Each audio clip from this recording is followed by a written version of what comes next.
Antras spėjimas šį vakarą.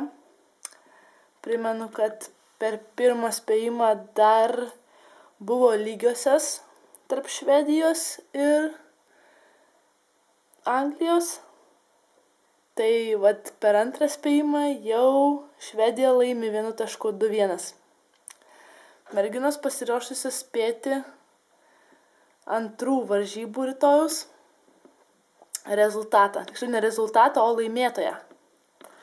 Merginos pasėdi, laukia, kol gaus signalą. Rytoj susitinka Rusija ir Graikija. Ir tuo sužinosim, ką Bruknė ir Tama mano, kas bus nugalėtojas šitos dvikovos. Tama, Bruknė. Laisvai.